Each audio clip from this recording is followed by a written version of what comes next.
All right, how about that AL Central? The Indians started the weekend a game behind the Twins, and now they are 2 games up as they take first place. Who's the biggest threat now to the Indians being able to keep a hold of that top spot?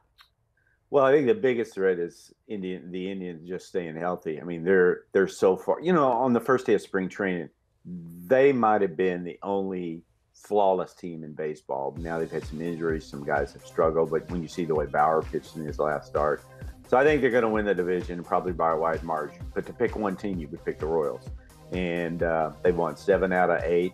Their rotation has been fabulous. Vargas and Hamill have been good, and those old familiar names: Lorenzo Cain, Alex Gordon, Hosmer.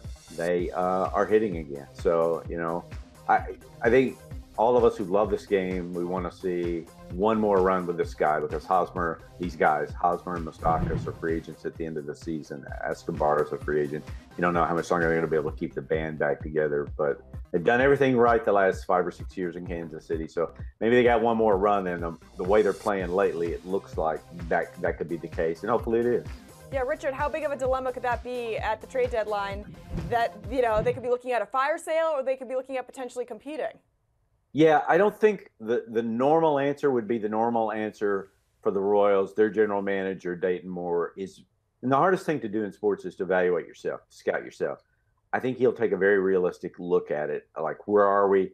What's best for next year? Can we win a World Series this year? They're all in for this year because they know this is the last run. But I think he could be, I think there's a chance he would be aggressive anyway. But at the end of the day, the standings probably dictate that. And if the pitching continues the way it's been, hey, you just put your cards, all your chips on the table and say, we're going to worry about today, we'll worry about next season.